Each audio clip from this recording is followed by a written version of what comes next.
comúnmente es comparada como una pelota sobre un clip, ya que la cabeza humeral es bastante grande en comparación con la cavidad glenoidea y ocupa solamente un tercio de esta, mientras que los otros 2 tercios quedan libres.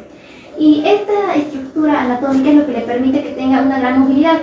En comparación, y también hace como una contraparte, que esta sea de más frecuente a fracturas y una incidencia mayor a 2% de la población. Sí.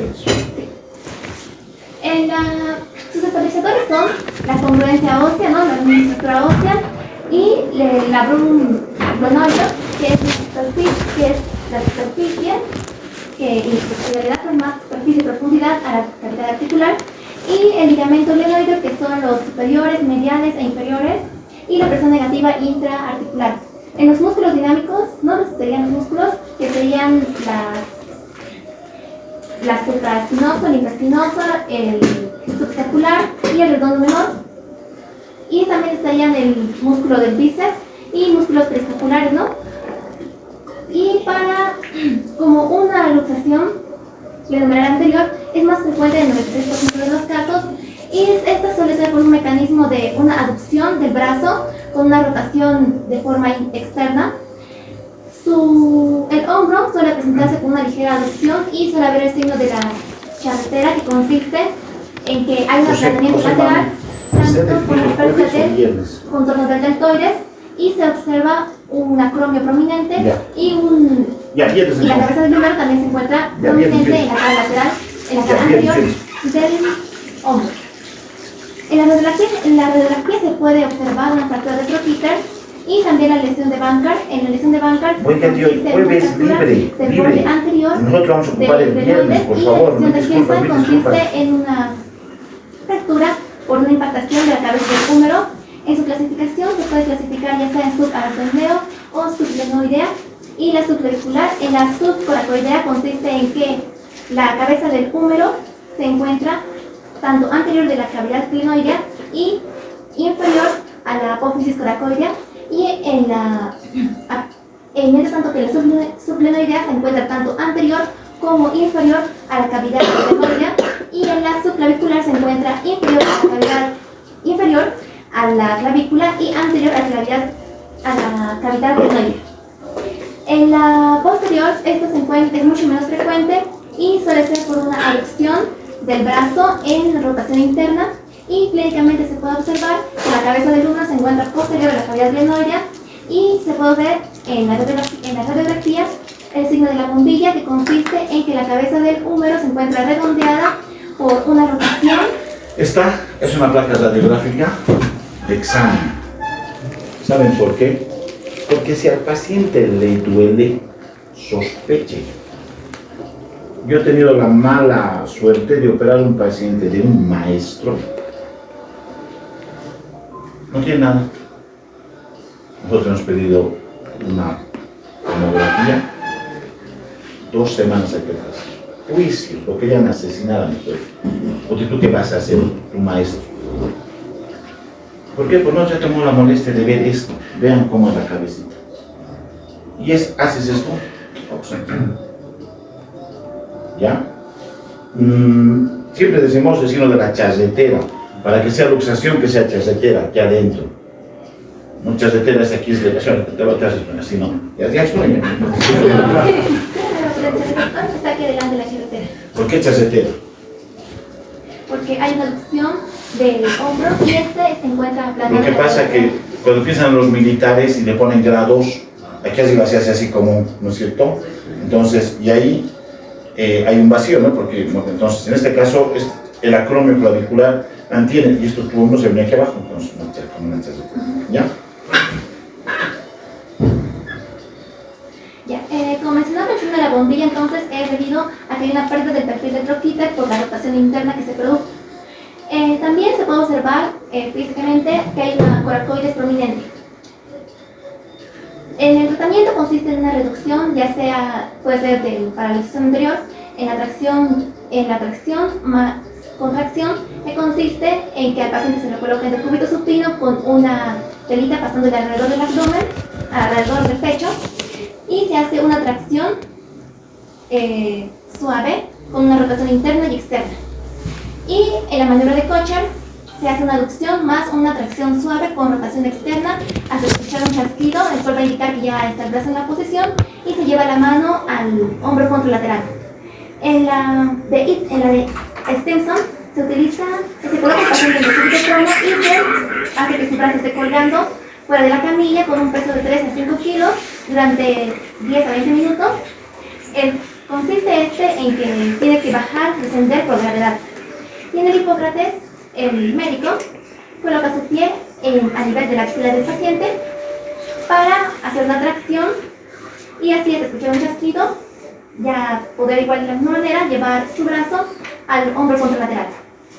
En este caso, el de Hipócrates no se es recomendable utilizarlo en pacientes ancianos porque puede llegar a haber una fractura, en el caso del húmero, una fractura proximal, y la reducción de la posterior se realiza a partir de la aducción y la rotación interna, se hace una tracción lateral y con esto se hace luego se empuja de forma, de la cabeza humeral se le empuja hacia adelante y luego se le hace una rotación externa, ¿no? Y la inmovilización es contraria al mecanismo.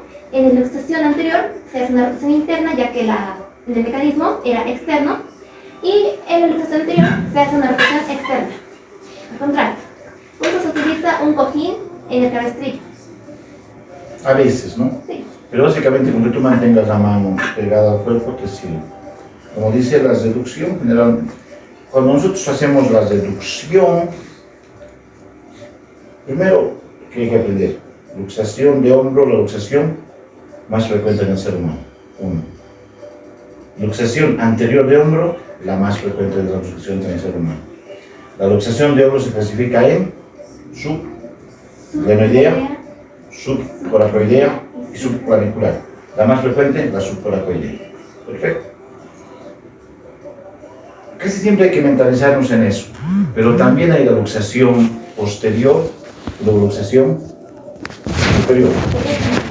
¿No? En la inferior es generalmente la anterior, cuando se va a subglenoidea, ¿no?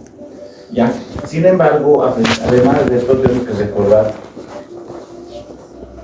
que si bien con un movimiento determinado se sale de su lugar la articular, pierde la relación anatómica normal de forma permanente, las luxaciones de hombro se hacen recurrentes.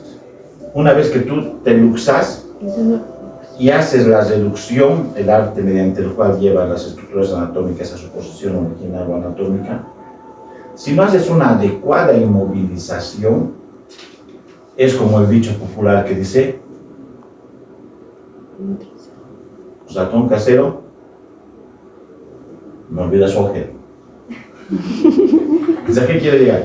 Se crea un canal por donde se luxa, y si ustedes la primera vez no inmovilizan adecuadamente, adecuadamente quiere decir en pacientes adultos mayores de 50 años, 1 mes.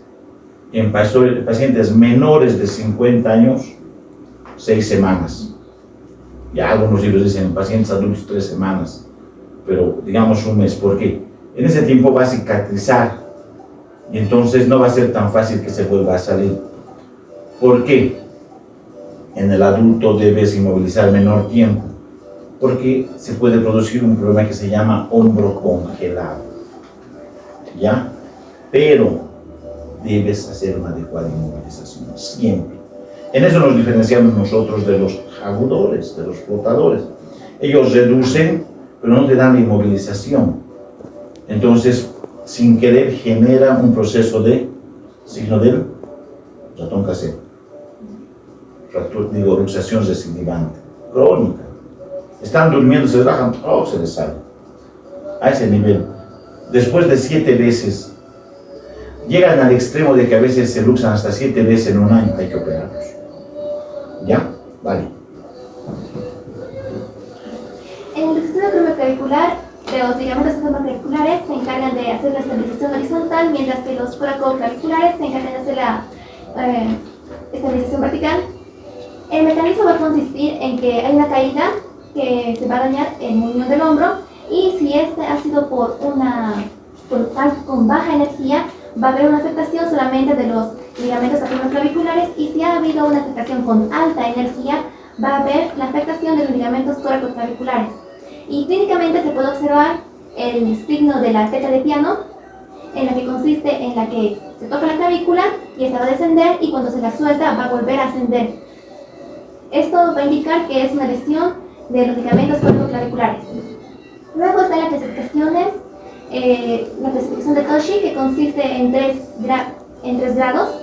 En el tipo 1, que hay un ligamento, el ligamento acromioclavicular se encuentra distendido, mientras en el tipo 2 y el 3 se encuentra roto, y el ligamento coracoclavicular en el tipo 1 se encuentra intacto, en el tipo 2 se encuentra distendido y en el tipo 3 se encuentra roto.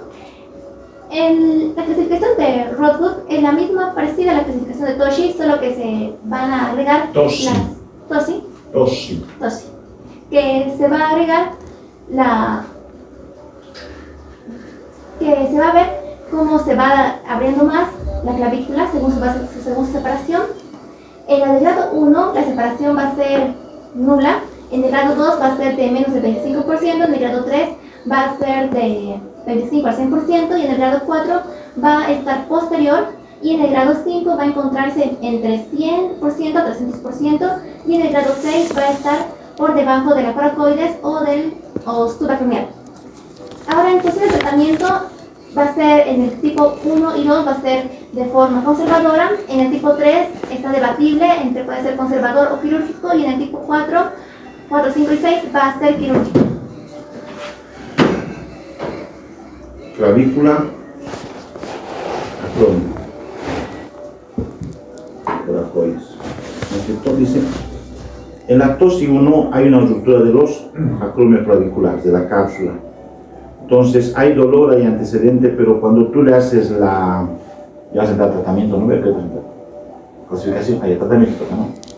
Cuando tú vas a hacer le haces la placa radiográfica para el diagnóstico, no va a haber pérdida de la relación, probablemente solo haya dolor, ¿no es cierto? Tal vez estás hablando de un esguince. En la tipo 1 de Toshi, en la tipo 2 esta relación se ha perdido en un 50%, 25, ya está bien, 25 a 50%, entonces cuando tú vas, hay pérdida. Entonces ahí tú tienes que decidir de acuerdo a las exigencias del personaje, ¿no?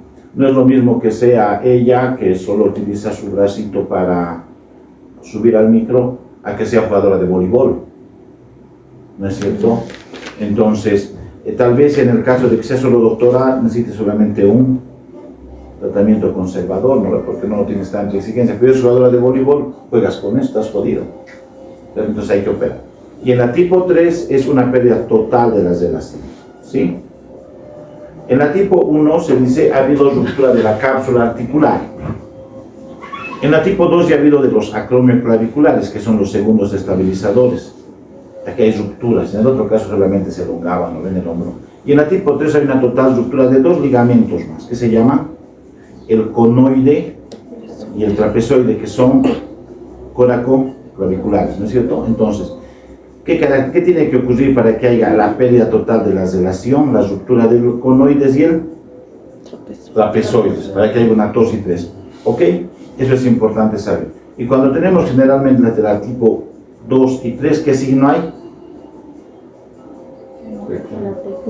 De la tecla de piano apretas y tuxenta, ¿ya? Y además, como se ha soluxado, pareciera que es una charretera, pero no, es una pseudo charretera. Entonces, signos propios de la luxación acromioclavicular, signo de la tecla de piano y pseudo charretera, ¿no es cierto? En cambio, el otro es signo de la charretera y signo del hachazo. ¿Está bien? Vamos, continuamos. El tratamiento conservador va a consistir en el cabestrillo, hielo, analgésicos, ¿no? Y la movilización precoz. Se recomienda, ¿no? Como aproximadamente 3 semanas. Y en el tratamiento quirúrgico va a ser una reducción, fijación de las suturas, ¿no? Y la fijación de 4 semanas con aguja. Luego, en la luxación de codo tenemos la articulación húmero-radial, la articulación húmero-cubital y la articulación radiocubital. En el mecanismo va a consistir en que el codo va a estar extendido, va a haber una caída en la que el codo va a estar extendido, y la fuerza del valgo más la supinación va a provocar una lesión que va a ser de forma progresiva, empezando de lateral a medial, y en el alternativo, que es menos frecuente, va a ser por una hiperextensión y la lesión va a ser de medial a lateral.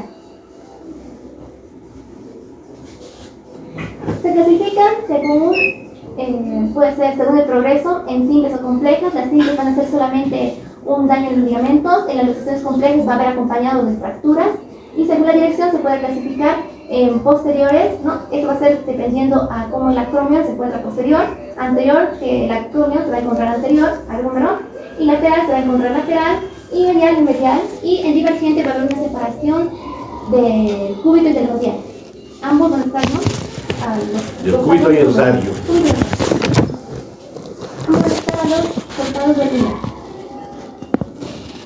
En la clínica va a haber dolor, inflamación y hematoma, va a haber la prominencia del olecranión y el brazo va a estar a 45 grados. Interesando que en el anterior va a haber un acortamiento del brazo y un alargamiento del antebrazo. Y además va a haber una pérdida del triángulo de Nela. ¿Quiénes conforman el triángulo de Nela-Tom? El epitroclear, el olecranión y Epitroclea, porque la troclea está en el lado del cúbito. Epicóndilo porque está encima del radio, y el olecranión. Y entonces, signo característica de la luxación de codo, pérdida del triángulo de Nela. ¿Quiénes conforman el triángulo de Nela-Tom? Son separos anatómicos, la epitroclea, el epicóndilo y el olecranión. Seguid. Para las pruebas se recomienda realizar tanto una radiografía, tanto pre-reducción y post-reducción para confirmar si hay una fractura. También se puede realizar un ACAR, ¿no? Para ver si hay dudas también de las fracturas. Y una resonancia magnética ultrasonido para valorar los tejidos blandos. Y el tratamiento consiste en, ¿no?, conservador quirúrgico. En el conservador se hace una reducción con inmovilización de 3 a 4 semanas. Y en el quirúrgico se hace una reconstrucción de los ligamentos y se hace una rehabilitación supervisada. Pueden haber complicaciones, la general es una rigidez, también puede haber una lesión de la arteria braquial en menos del 10% y una lesión de los nervios en menos del 20%, síndrome compartimental y una osificación heterotópica. En luxaciones endocarpianas, esta va a ser por un mecanismo en que la muñeca va a estar en una hiperextensión y pronación. La clasificación se consiste en la de Dumontier. En la de tipo 1 va a haber una fractura menor al 1/3 y los ligamentos van a estar lesionados, mientras que en la de tipo 2 esos ligamentos van a estar intactos y va a ser una fractura mayor al 3%. En el diagnóstico se va a buscar la interrupción de del arco de la axila y también va a buscarse alguna disociación de los huesos del mismo carpo. El tratamiento consiste básicamente en cirugía, que es el estándar, y el riesgo es que haya una pérdida de la movilidad del 30-40% del plexo extensor del carpo. En luxaciones perilunares está la clasificación de Maipin, que consiste en el estadio 1, la lesión del ligamento escapulunar, en el estadio 2, la lunocapitae, en el estadio 3, la lesión del ligamento lunopiramidal, y en el estadio 4, la luxación vulvar semilunar. Esta va a seguir un patrón de lesión de radial a cubital y se va a buscar en las imágenes que haya una interrupción de igual manera del arco de la axila y se va a buscar si hay el aumento del espacio escalonular mayor a 2 milímetros y si el hueso semilunar se encuentra con una forma triangular. También se puede observar el signo de la taza de té volcada, que consiste en que el semilunar se encuentra luxado. Luego se puede clasificar según su tiempo. Pones una tacita y tienes que hacer normalmente el platito de la taza esta. Entonces pones a pensar una tacita de té, ¿no? Entonces la tacita representa el grande, el oso grande, ¿no es cierto? ¿Qué pasa? Porque el grande entra así. Entonces, ¿qué ocurre? Entonces en la AP no ves. Claro, hay un desorden, pero en el lateral todo se ve, como se ve acá, mira. Ahí se ve realmente como una semiluna, se ve, ¿eh? Acá estamos viendo, pero miren, no hay. Yo tengo mi celular, les voy a mostrar una de mi paciente. Vamos, así nomás. Según su clasificación, según su evolución, se puede clasificar en agudas de no sé qué días, las retrasos de 7 a 45 días y las crónicas mayor a 45 días.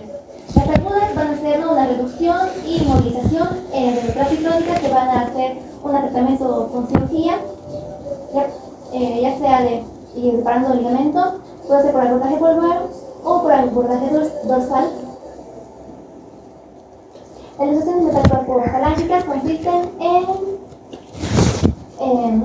que va a haber un dolor, una deformidad y un edema en las falanges, y estos estabilizadores estáticos son la cápsula articular, el ligamento coracoideo y la placa vulvar. En los dinámicos se encuentra el aparato extensor y el tendón extensor y el músculo palmar.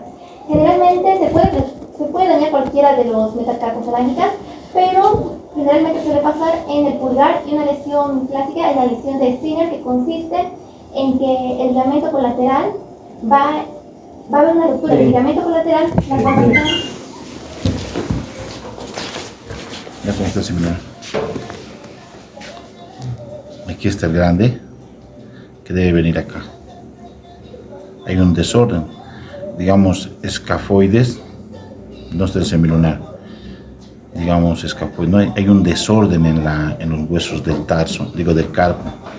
Entras acá, tiene el antecedente, miren cómo está el semilunar, y aquí está el grande, ¿sí? La luxación. Esa es una luxación del grande con el semilunar. Esta es una fractura si quieren alguna vez, no es muy frecuente que vean. Esta es una fractura del escafoides. Le hemos puesto un tornillo de Herbert.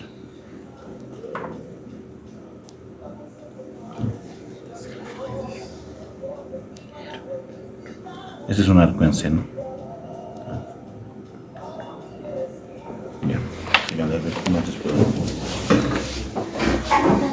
La lesión de Skinner consiste en que el ligamento colateral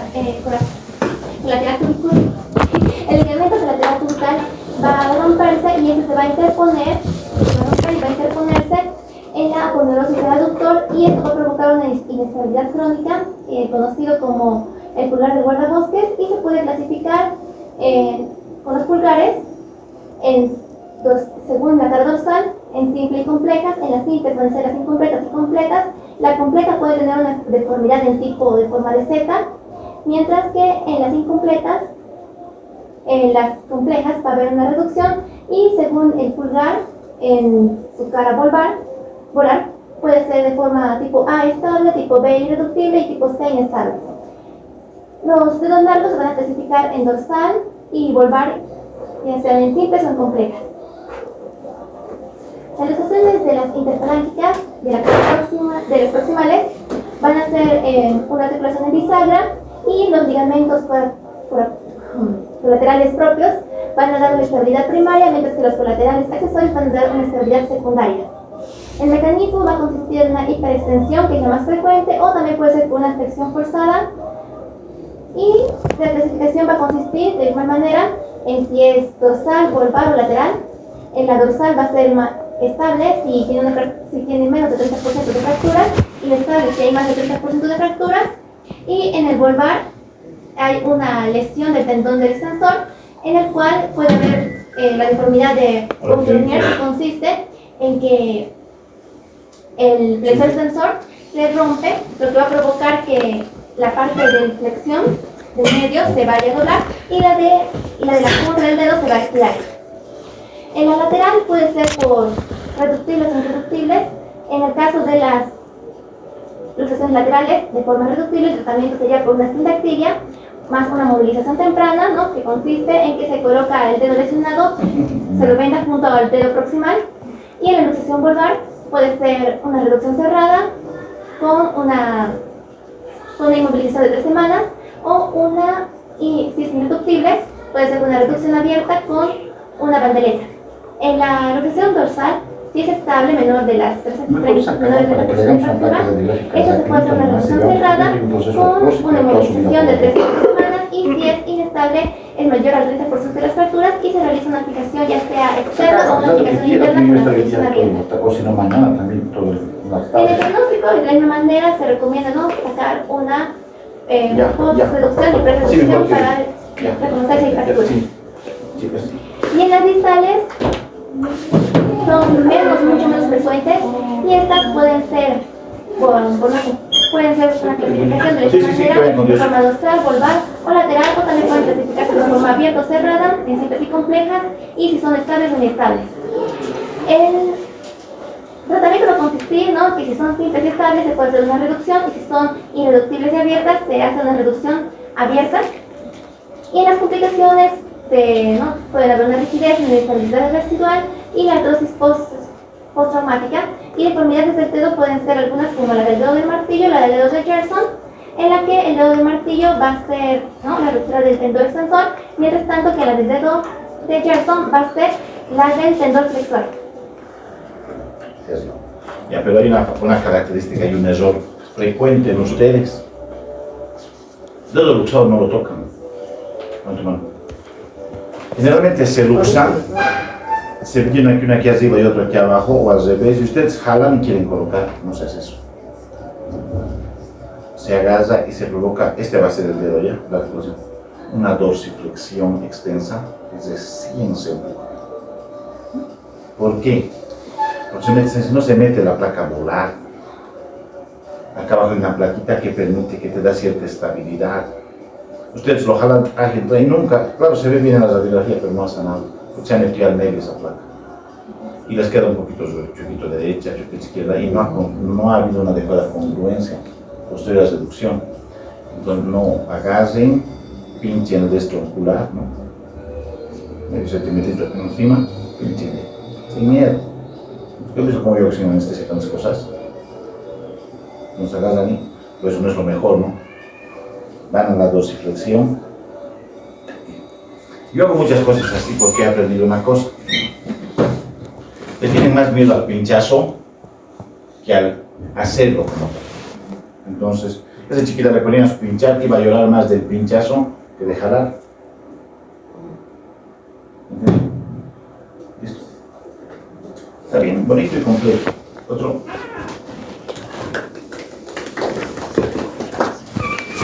Doctor, y los que se hacen al jugar básquet, esos se luxan las falanges. Muchos se luxan. Manito de lado me dijeron que ¿Sí? ¿se puede usar? ¿Tú ves? Este está en su diario. Debe estar su nombre figurando en algún lado. Happy Day. Ginecología.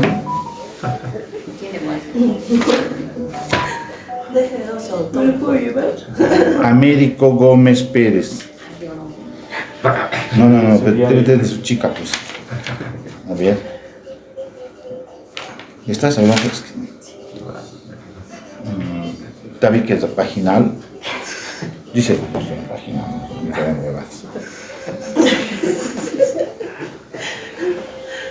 Debe ser de la yayagüeña, pues. O de alguien que haya rotado gineco. Pues no, su nombre. Es del 2025. Pero de ellas es de ginecología, emergencia, dilatantes. ¿Qué dicen confianza que estoy dejando? No quiero saber el nombre, pues no estoy dando vida a prueba de nadie ya.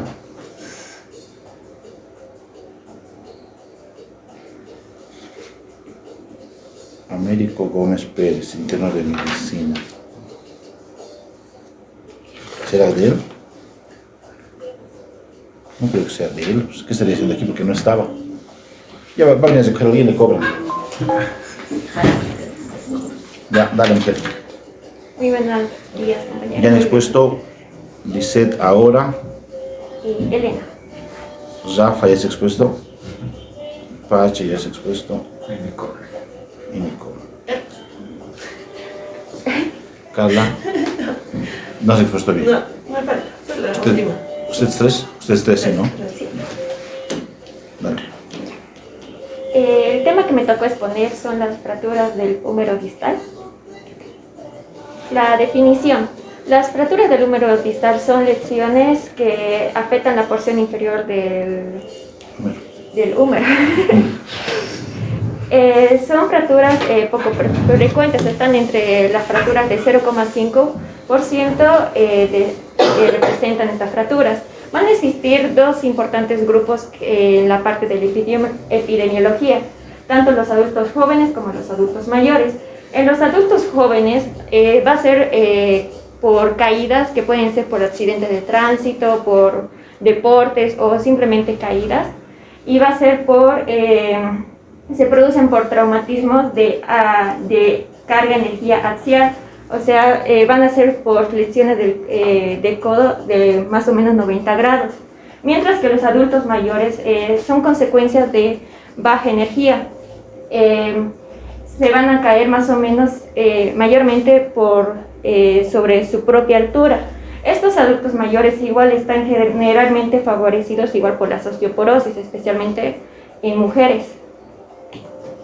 En la parte de la anatomía vamos a ver que el húmero va a representar, es un hueso largo y va a representar dos articulaciones muy importantes. La articulación glenohumeral y la articulación del codo, el cual es del radio y del cúbito. El húmero va a estar dividido en 5 partes importantes: la epífisis, la metáfisis, la diáfisis, la metáfisis y la epífisis distal. La parte que nos vamos a centrar va a ser la epífisis distal, la cual va a estar compuesta por metaepífisis, metáfisis y epífisis. Metáfisis y epífisis. La epífisis distal va a estar dividida en 4 partes: la tróclea, que va a estar articulada con el cúbito, con el olecrano, la capellum o cóndilo lateral, que va a estar articulada con el radio, el epicóndilo medial con los músculos flexores y el epicóndilo lateral con... Así es. El epicóndilo es la epitróclea. El epicóndilo es lo que está por encima del capitellum y la epitróclea es lo que está sobre la tróclea.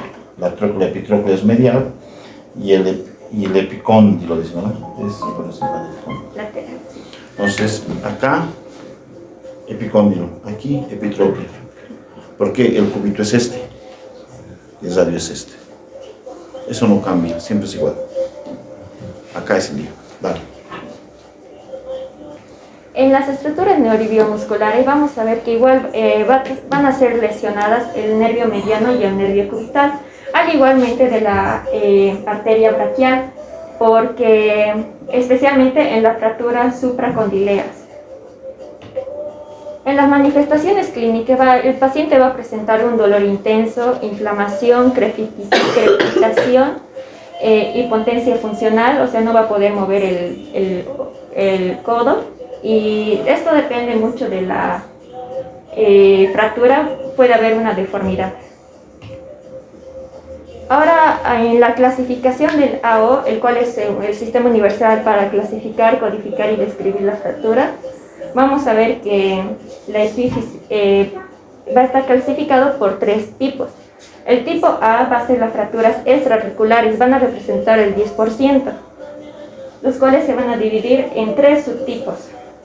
La anovulación apofisiaria, que va a ser el desprendimiento por los ligamentos y el tendón cuando va a ser un tiro brusco. La metáfisis simple, el cual la metafisiaria va a tener una ruptura, y la metafisiaria multifragmentada es cuando la metafisiaria va a estar fragmentada, tal cual dice su nombre. Igualmente van a incluir fracturas específicas, como las fracturas supracondileas y las fracturas transcondileas. Las fracturas transcondileas van a ser cuando la fractura va a atravesar el bloque condileo extraarticularmente, mientras las fracturas supracondileas, estas fracturas son muy raras en adultos, pero mayormente el 70% se encuentran en los niños. Es la primera fractura más frecuente en los niños, especialmente más en hombres que en mujeres. En hombres se encuentran entre los 5 a los 10 años. El diagnóstico se hace mediante la radiografía anteroposterior y lateral. ¿Pero qué se debe encontrar en la radiografía? Se debe encontrar un ángulo, el ángulo de Bowman, el cual vamos a ver un eje diaficiario y una línea diaficiaria que nos va a dar nos indica la variación. Luego vamos a encontrar, y este ángulo lo vamos a encontrar en la radiografía anteroposterior, mientras que la línea humeral anterior vamos a verla en la radiografía lateral. Esta línea humeral anterior vamos a ver en las fracturas desplazadas del capellum, donde queda posterior a la línea capitellum, donde queda posterior a esta línea. Luego, por último, vamos a encontrar el signo de la almohadilla de grasa, el cual, este signo, vamos a ver que va a ser una radioluminiscencia. Y vamos a ver que esto nos va a indicar que va a haber una hemorragia articular. Esta almohadilla, si la vemos posterior, nos va a dar que es un 90% de probabilidad que va a ser una fractura oculta. Igualmente, esta articulación se va a dividir por la clasificación de Garland. No sabe inglés y quichua. Y se va a dividir en 4 partes. El tipo 1, como aquí vemos en la imagen, no va a estar desplazada, va a ser una fractura limpia. Subperióstica y sin desplazamiento. Sí. En el tipo 2 va a estar desplazada unos 2 centímetros. Milímetros. Va a estar desplazada mayor a los 2 milímetros. En el tipo 3 va a estar completamente desplazada y va a ser no va a tener estabilidad. Y en el tipo 4 va a estar totalmente desplazada y va a tener una inestabilidad y multidireccional. A ver, volver. ¿Qué dicen la 2? Desplazada a 2 milímetros, mayor a 2 milímetros, cortical posterior íntegra, pero angulada. Si está así, la posterior está así, como una bisagra, pero está un poco así. Generalmente lo que se hace es terminar de romper y pasarle 2 clavos cruzados. Vale. Seguimos con la clasificación del AO. Ahora vamos a hablar del tipo B, que son fracturas parcialmente articulares. Estas fracturas mayormente es menos de 5% de las fracturas y se van a dividir en subtipos. La sagital lateral, que donde va a tener También sagital lateral. El cual va a tener una fractura media lateral, externa. La sagital medial, que va a tener una fractura media interna, y la frontal, que va a tener una fractura frontal. En T. Sí. Esta clasifica y va a tener una subclasificación. ¿Por qué se clasifica? Miren, es importante porque si tú tienes solamente esta fractura lateral, le pasas 2 tornillos. Intermedial le pasas 2 tornillos. Pero tienes que estabilizar esto y después esto y esto. Entonces, pues mayor complejidad, ¿no ve? Dale. Y va a haber la clasificación. Y son articulaciones articulares con compromiso epifisiario, pero simple. Y en la clasificación de Milch se usa cuando la fractura... Milch. Se usa si la fractura afecta la lateral y la medial. En la lateral vamos a ver que va a haber 2 tipos. En el tipo 1 va a haber una abulsión, o sea, solamente va a afectar una pequeña parte del cóndilo lateral y va a tener estabilidad, o sea, no va a tener sin la inestabilidad. Mientras que en el tipo 2 va a haber compromiso de la cara lateral de la trochlea. Esto va a producir inestabilidad del codo. En la cara medial es la menos frecuente, pero igual se va a dividir en 2 partes, la abulsión y la cual va a afectar la medial, la cual es inestable y no hay inestabilidad del codo. Mientras que el tipo 2 se va a lesionar la pared de la trochlea, el cual va a haber igual una inestabilidad del codo. En el tipo C es la que mayormente hay más fracturas del tipo C, un 85%. Vamos a ver que hay fracturas, en el tipo C son las fracturas articulares completas. ¿A qué se refiere? Se divide en tres partes. En el C1 va a ser cuando la articular y la metafisiaria van a estar, son fracturas simples. Mientras que en el C2 la articular, pero la articular es simple, pero la metafisiaria es compleja. Y en el tipo C3, la metafisiaria y la articular están complejos.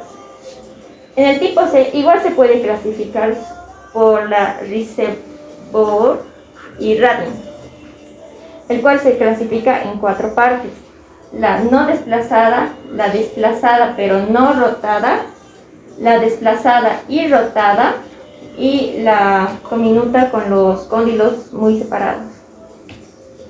Este es un resumen de la clasificación AO, el tipo A, que es un 10%, el tipo B, que es menos del 5%, y el tipo C, que es mayor a los 85%. Tipo A, metafisiaria sin compromiso articular. ¿No es cierto? Metafisiaria simple, total y completa, pero sin compromiso articular. La tipo B, compromiso articular parcial. ¿No es cierto? Esta es la que tiene además una aquí, ¿no? Y la tipo C, CA, que es la menos simple, C1, la menos compleja, tiene articular, pero tiene en T, con más de un fragmento. Aquí es multifragmentada, pero solamente, miren, y la tipo C es multifragmentada todo. Básicamente, acuérdense, en las fracturas metapifisiarias de donde sea, la tipo A, o sea, el hueso, el húmero, 1 por ser húmero, 2 por ser diáfisis. Si es 3 o es A, decimos, si es trazo simple sin compromiso articular, es A. No hay compromiso articular. Si hay trazo con compromiso articular simple, una sola fractura, B. Y si hay multifragmento, C. Por demás, para estudiante de medicina o para médico general. ¿Ya? Vamos, esto ya te has entrado a la esencia misma, al whisky. Estas fracturas son de clasificación intraquirúrgica. A la mierda. Dale. En el diagnóstico vamos a ver se diagnostica mediante la radiografía, como el API lateral, como hace rato hemos visto de la paciente. Pero cuando ya es una fractura bien compleja, se hace mediante la tomografía computarizada. Bien, sí. En el tratamiento es mediante la RAFI, el cual es una reducción abierta para restaurar la anatomía del codo y la fijación interna, el cual se va a hacer mediante placas placas paralelas, y se van a usar tornillos roscados a la placa. Cuando la fractura es un poco compleja, se usa la osteomía del olecranón, el cual se quita la parte del olecranón temporalmente después de la cirugía y después de acabar la fractura. Para ver la superficie articular, lo más importante es una superficie articular congruente, 100% desde el ojero, menos de 2 milímetros de incongruencia, ¿ya? Nos lo cortas para ver, dale. Y se le coloca el olecranón con un alambre. Ya, de una vez una vez que se ha acabado ya. Sí. Y tornillo de arancela. Y arandela. Arandela. Con arandela. Otras alternativas quirúrgicas es en pacientes aquí equivocados mayores de 75 años, donde la RAFI a veces no es disponible. En estos pacientes se puede pensar optar por artroplastia total de codo, el cual es la prótesis del codo. No existe. Dale. O sea, pero, o sea, nunca hemos hecho en Bolivia. Dale. Y luego se hace la fijación externa, donde... Tutores externos, muy bien. Si te pones aquí los pies aquí afuera, si tú agarras una taza, la botas, y estás seguro principio básico de traumatólogo y de cirujano. Si tú lo intervienes y no estás seguro de que va a estar mejor con tu intervención, mejor no lo intervengas. Déjale a Diosito que cuide de ese animalito. ¿Por qué? Porque tú le pones un yeso, va a sanar, aunque malito, pero va a sanar, no se va a infectar, nada. Tú le entras, no estás 100% que vas a mejorar. Busca mejor consolidación secundaria, más o menos acomodárselo y que Diosito cuide, pues, que funcione un poquito. Pues solito, no lo has hecho tú. Estás siendo consciente y decir, si no le puedo mejorar, mejor no lo cago más. ¿No es cierto? En traumatología eso existe, ¿no? ¿Ya? Échale. Justamente es eso. Dale. Cuando el paciente no puede entrar a cirugía porque puede ser que tenga un alto riesgo anestésico o una osteoporosis externa, se le va por una inmovilización con la férula o yeso de abisagrado. Porque en el codo no es lo mismo que en la cadera. Si tú en la cadera no le entras, ese paciente se muere. En cambio, con su codo, aunque así, con que se pueda limpiar su potito, haga llegar su comidita, ¿o no? Claro, pues, pero pucha, es que yo lo digo, pero es verdad. Aunque tenga un poquito ahí de flexoextensión, te puedes limpiar y puedes hacer llegar tu manito para comer, aunque no llegues a la flexión y extensión completa, aunque sí están contentos los pacientes. Es que no es lo mismo. Sí. Vamos a ver algunas fracturas específicas, que es la fractura de capellum. De capitellum. Capitellum, pero son poco frecuentes. Su mecanismo de producción es el sillamiento del cóndilo por una fuerza transmitida desde el radio. Porque si recordamos la anatomía, vamos a ver que el capitellum va a estar sujeto, va a estar, ¿cómo se dice? Por el radio, el cual vamos a tener tres tipos. El tipo 1 es cuando va a haber una porción del cóndilo y una porción de la tróquea adyacente. El tipo 2 vamos a ver que va a ser exclusivamente del cartílago articular y del hueso subcondral. Y el tipo 3 va a ser una cominución severa del capitellum. En el tipo 1, el tratamiento es el rápido. O sea, se pone 2 tornillos y eso. Está bien. En el tipo 2 y en el tipo 3, esto mucho depende porque puede ser que esté muy destrozado y tengamos que sacar los fragmentos y lo que haya, colocarlo. Dejarlo así. Dejarlo. En muchas ocasiones los fracturas de capitellum se quedan así. O sea, entras, sacas todo el fragmento y ya. Nada más, ¿ya? Porque el principio sí te va a perder un poco de inestabilidad al varo, pero después quien trabaja principalmente es la. O sea, si tú no tienes, el capitellum trabaja con la supinación, pero si no tienes no trabaja nada. Pero lo principal está. Dale, a veces te da una patología. Otras fracturas del cóndilo humeral en niño es cuando afectan el hueso del crecimiento del cóndilo humeral. Este es el segundo tipo de la fractura del codo infantil, el cual, ¿por qué sucede? Es cuando va a haber un varo forzado y una supinación del codo en extensión. Esto va a tener dos clasificaciones, el MICH 1 y el MICH tipo 2. El MICH tipo 2 es el más frecuente. ¿Y cómo se debe tratar? Cuando va a haber un desplazamiento menos de 2 centímetros, se coloca un yeso a 90 grados, pero se debe hacer una vigilancia semanal estricto con radiografía para ver si no se ha vuelto a desplazar.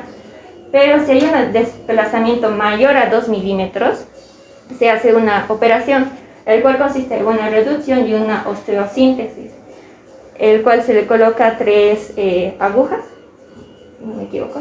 2. Y el retiro es después de 3 semanas. Luego está la fractura epitrofia. ¿Ya les he expuesto yo el tema de fracturas en niños? Aquí no tengo que exponer yo eso más, si no, ¿de qué van a dar examen? Dale.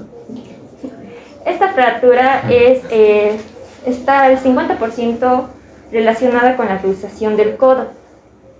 Esta fractura es la tercera fractura más frecuente en niños, el cual va a ser un traumatismo directo al codo.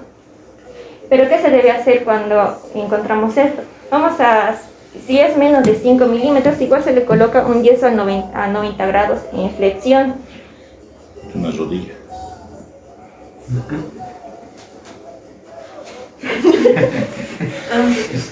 ¿O no? Vale. Y luego, si es mayor a 5 milímetros, va a haber fragmentos del cual se debe modelar esos fragmentos y estabilizar con agujas. Y es esto. Muy bien. Y me toca. ¿Qué es tu tema? Fractura distal del radio. Le internamos a ese paciente, ¿no? Ya debe estar internado, cabrón. Ya que entró el resultado, le vamos a meternos en día. Ya. Pónganse.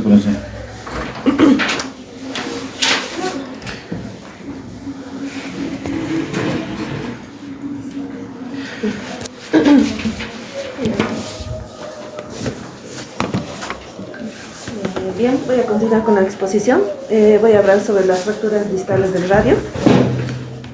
Principalmente, hablando en sí de la anatomía del radio, vamos a decir que es un hueso largo, prismático triangular, que presenta 3 caras y 3 bordes. Este va a presentar una epífisis superior, una metáfisis, una diáfisis, una metáfisis y la epífisis inferior, donde lo que vamos a ver específicamente es en la extremidad inferior del radio, que esta es mucho más voluminosa. Vamos a ver que en esta se presenta la escotadura cubital del radio. También vamos a ver lo que son las facetas o carillas articulares de los huesos semilunar y el escafoides, ¿no? Nos indican que tiene la forma más cuadrilátera, mientras que la del escafoides es mucho más triangular, ¿no? Y finalmente vendría a ser lo que vendría a ser la apófisis estiloides del radio. Bien, hablando en sí, los huesos que conforman el carpo, está el escafoide semilunar piramidal pisiforme, ¿no? Aquí, pirámide pisiforme. Y luego tenemos lo que vendría a ser el trapecio, trapezoide, hueso grande y hueso ganchoso, ¿no? Que conforman río. Hablando de lo que vendría a ser ya la articulación, vamos a decir que esta va a comprender la articulación radiocubital distal, que es una articulación diartrósica trocoide. Luego tenemos lo que vendría a ser la articulación radiocarpiana, que esta es diartrósica condilia.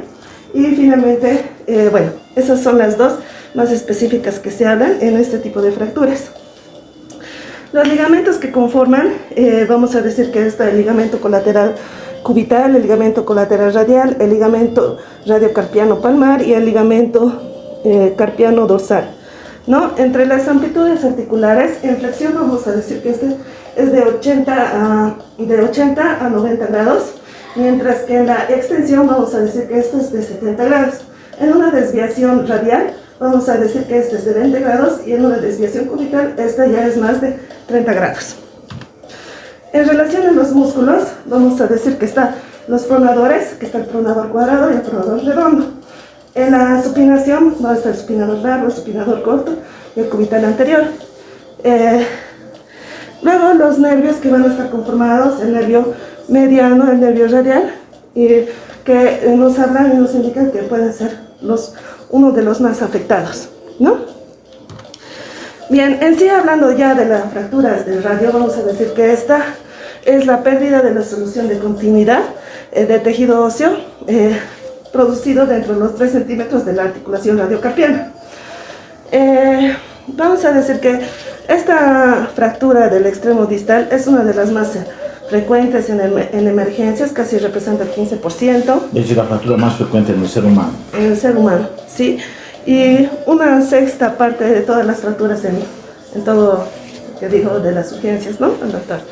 Ahora bien, hay que diferenciar los tipos de traumatismos y hay una población bimodal que habla en el libro y nos indica que hay de traumatismos de alto impacto o de alta energía y traumatismos de baja energía, ¿no? Entre las altas energías, como bien lo decía mi compañera, también es en jóvenes, con caídas, deportes, ¿no? Accidentes de tráfico. Mientras que en de baja de energía vamos a pensar en pacientes de edad mayor, de 40 a 60 años comprendida, Y también el perfil osteoporótico, ¿no? Si tiene, también si ha tenido una menopausia precoz, ¿no? O también si ha tenido una caída de su propia altura. Sí, hablando de los mecanismos de producción, en esta nos dice que va a importar cómo se ha caído el paciente, ¿no? Y nos habla de las fracturas de Barton, de Smith, de Colles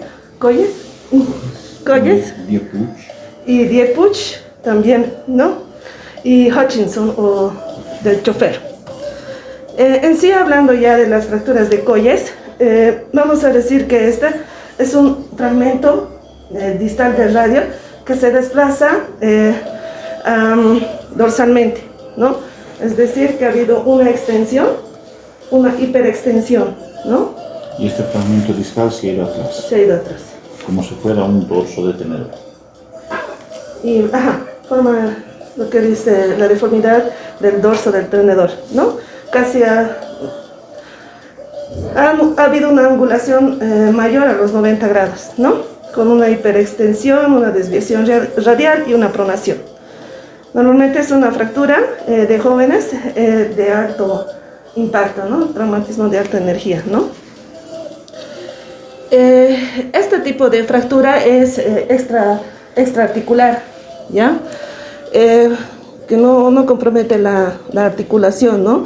Luego también hay fractura intraarticular pero sin desplazamiento. Aquí es una fractura extraarticular con desplazamiento y esta es una fractura intraarticular con desplazamiento, ¿no?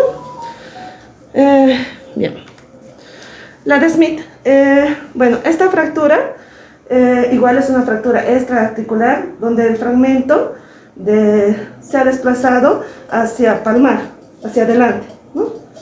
En esta ya es una posición en la que el paciente se ha debido caer en mano en hiperflexión y supinación fija, ¿no? Y esta generalmente es una fractura inestable, por lo que se recomienda una reducción abierta con una fijación interna. Y va a tener la mano del dorso de pala de jardinero, ¿no? No se ve, ¿no? Sí, pala de jardinero. La de Barton, bueno, esta fractura es una fractura ya intraarticular. Vamos a decir que ya se afecta la parte de la articulación, ¿no? Y este fragmento puede ser volar o puede ser dorsal, ¿no? Pero aquí lo que importa es que también ha habido una subluxación de la articulación radiocarpiana, ¿no? ¿Cuántas veces te has dormido, Pachá? 4. ¿De mí? He tratado de hacerlo más rápido. Ya. Me dormido poco anoche, pero...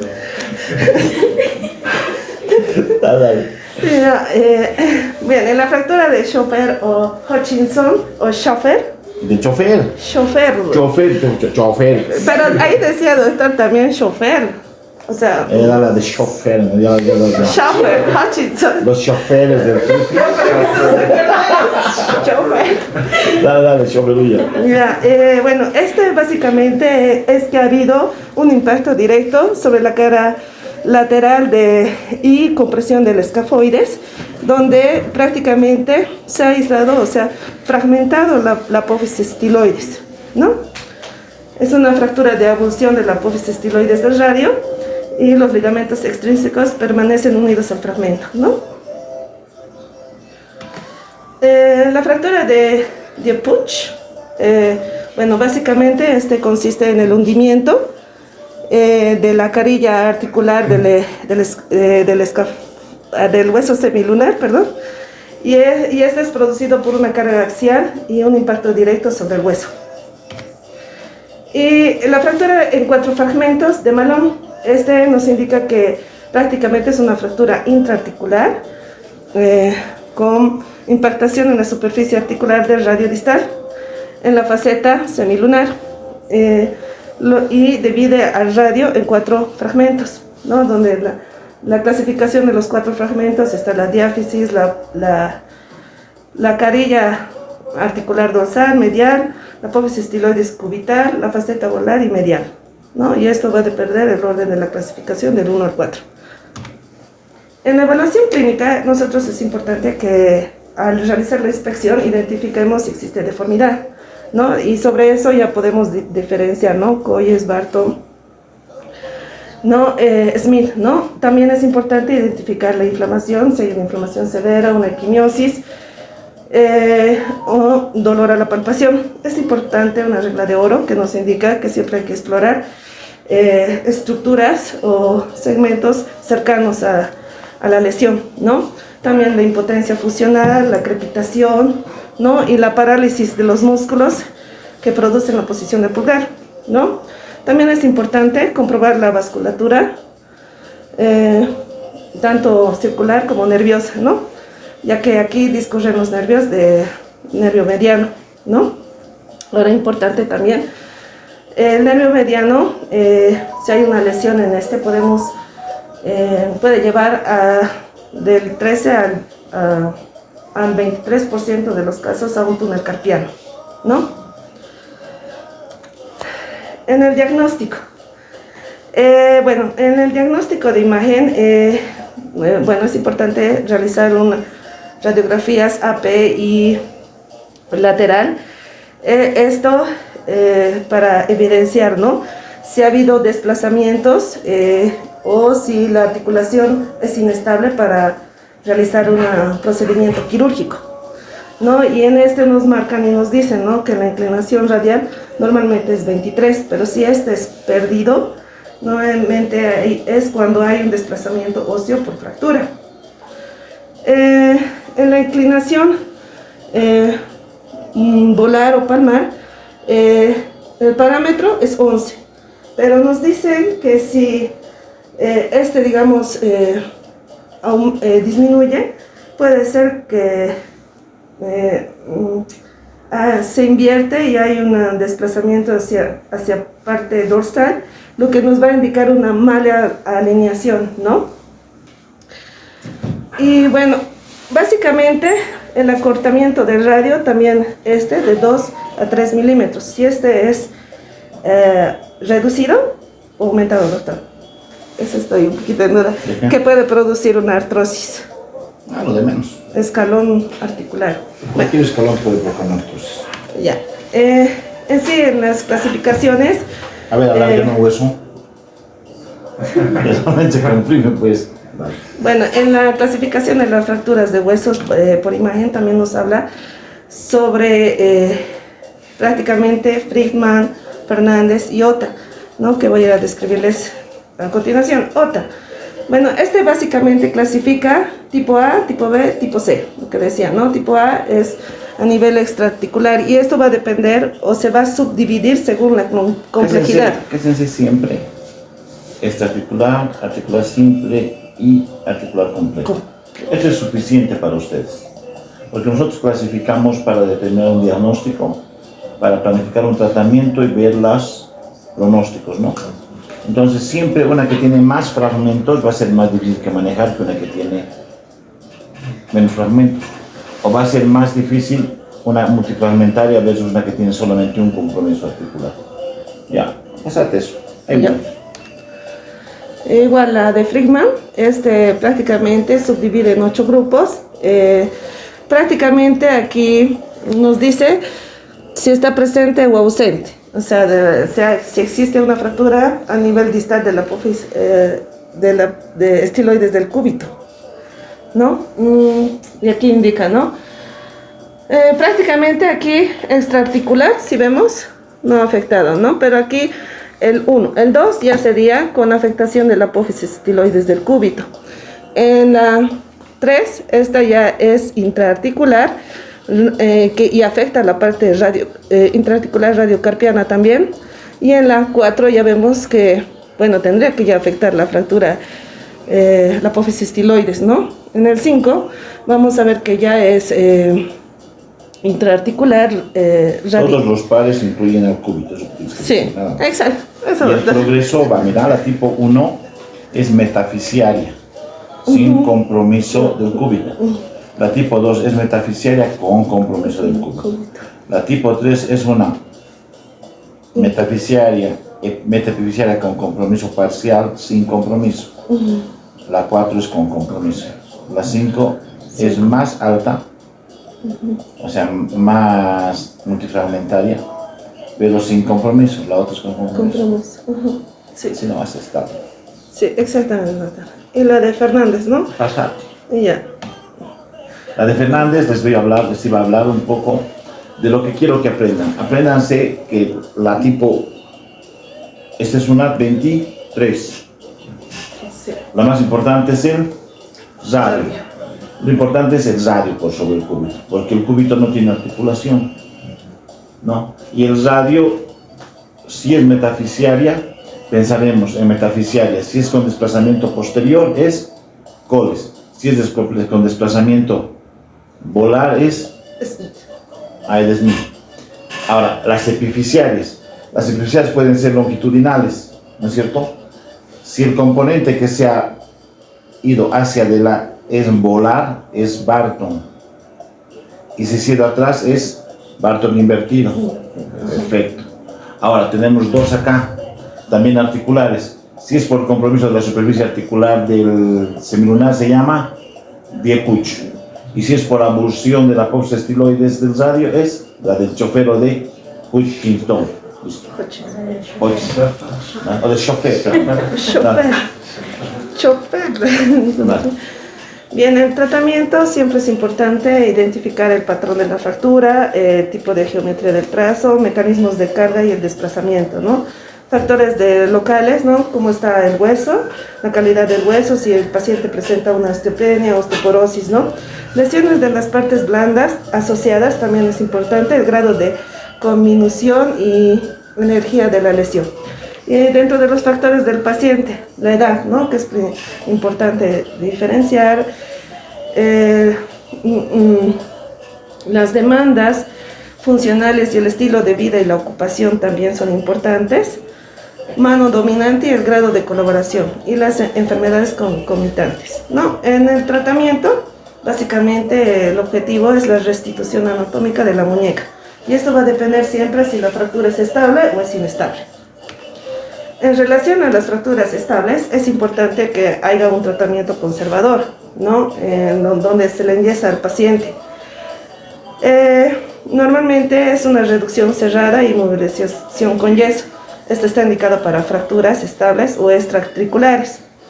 Los candidatos ideales son fracturas no desplazadas o mínimamente desplazadas, patrones estables que consolidaron con patrones aceptables, pacientes ancianos de baja demanda funcional, donde el riesgo quirúrgico supera el beneficio, ¿no?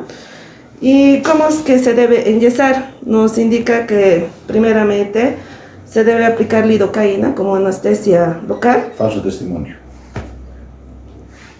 No se puede colocar anestesia local. ¿Por qué? Porque puede absorber y puede llegar a provocarte un paro. No se coloca anestesia local en un foco de fractura nunca. Anestesia. ¿Quieres colocar anestesia? Que venga un anestesiólogo, que venga un Entonces, eso no se lleve. Anestesia local, no. Porque se puede reabsorber y te puede provocar un paro, son ancianos. Alguna vez les ponemos una venda de Smarch aquí. Ahí sí les ponemos, porque si se difunde. ¿Qué tal si le pones un bolo de... ¿Qué tal sin querer le pones y te cae un vaso, una venta? Va a llegar al corazón. Y eso te va a provocar. La lidocaína como tal es un antiarrítmico, ¿no? Pero si no tiene arritmia, sí, no, lidocaína directo al foco, no. ¿Dónde se coloca entonces, doctor? No, porque decía en el libro, doctor, lidocaína. Claro, dice, estoy de acuerdo. Pero muchas cosas de las que dicen no son ciertas, pues por eso existe la medicina basada en la experiencia de mi jefe. Entonces, tú ponle tu ketorol o tu tramadol intramuscular, agarra una vía si quieres y quieres diluir un poquito el ketorol y ponle suavito. Sirve colocar, claro que anestesia. Sí, hemos puesto 1000 veces, pero primero colocamos una venda de Smarch acá, un torniquete, para que mientras tú hagas el procedimiento, el medicamento solo esté circulando aquí. no se te pueda trepar. Ya después de 15 minutos, 45 minutos, idealmente puedes soltar y no pasa nada. Hay una anestesia que se llama anestesia de Bier. Pones una venda de Smart acá, o sea, un torniquete, y le pones la lidocaína directo a la vena. Directo, entonces, circula en el brazo o en el antebrazo y la mano, pero tiene que estar por lo menos 45 minutos. Después de ese tiempo le puedes quitar. Pero después directo no. No aprendan. A un foco de fractura, lidocaína directo, no. ¿Ok? Está bien. Luego se hace una reducción mediante la tracción y la contracción.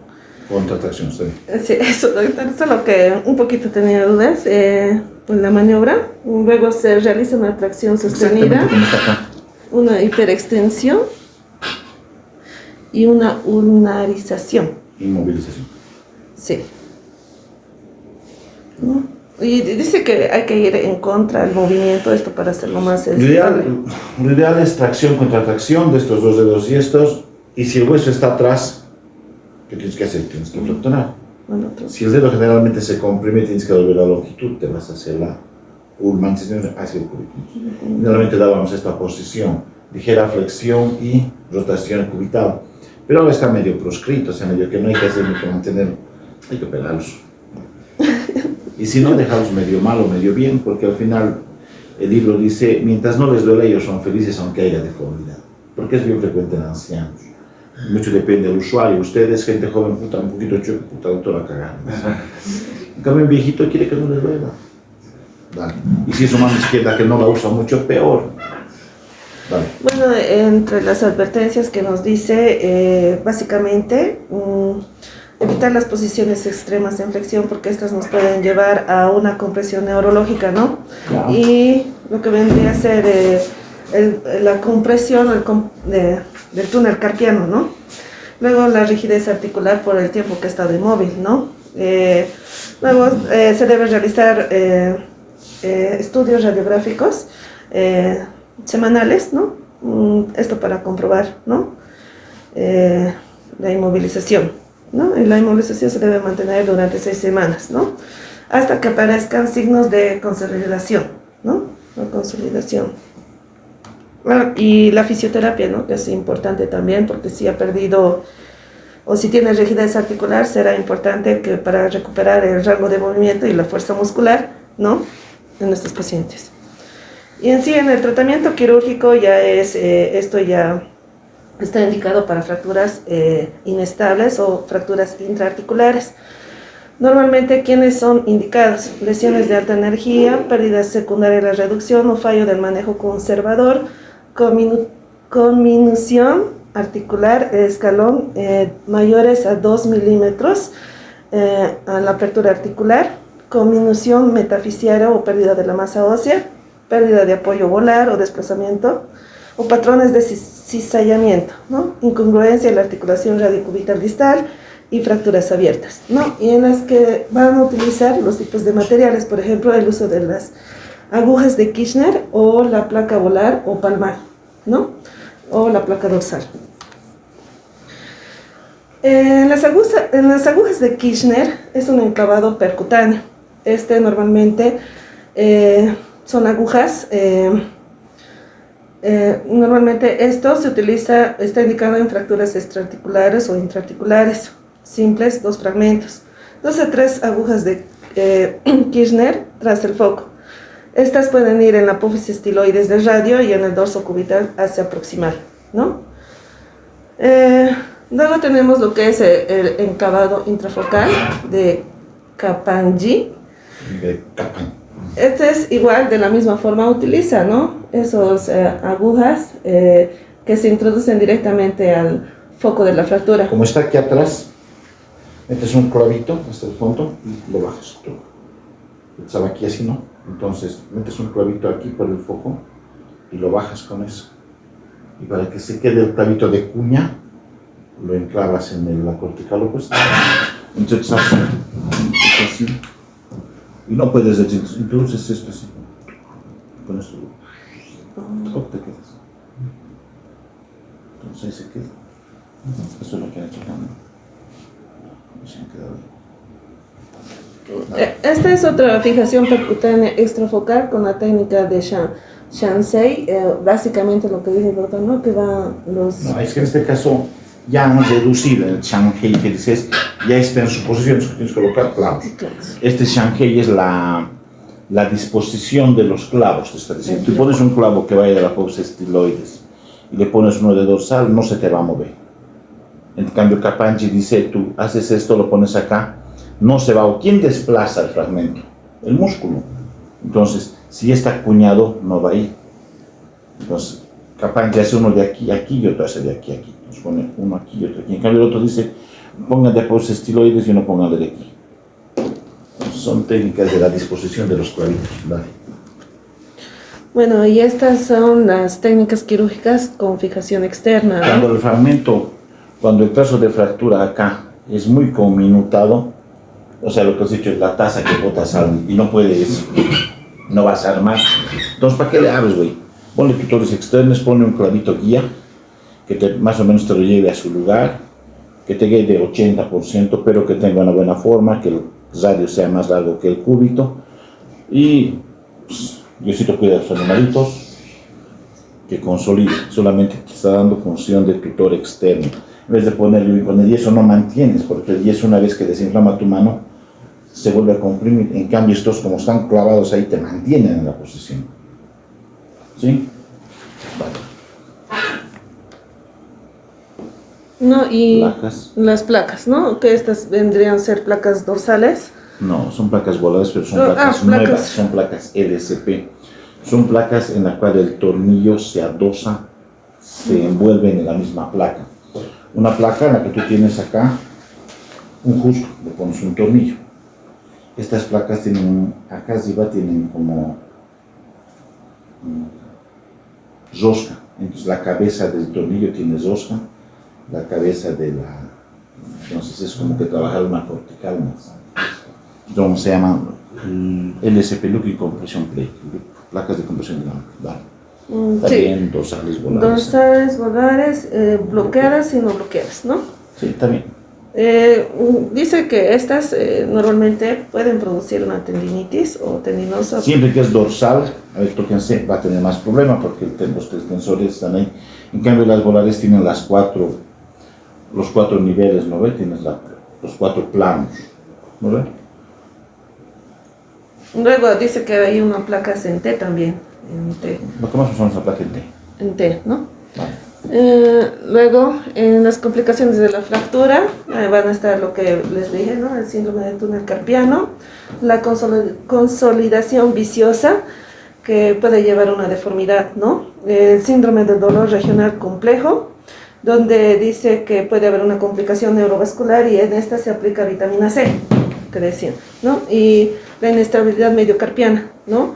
Inestabilidad dorsal, derivado de la lesión, ¿no?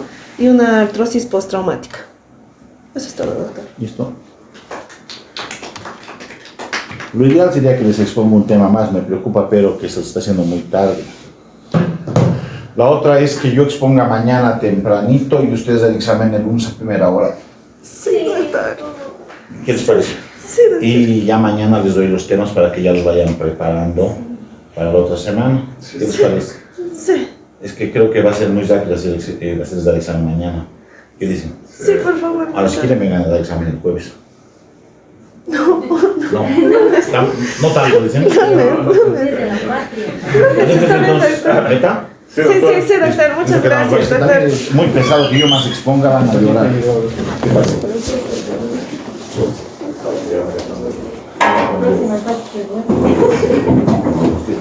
Es que es 15 feriados.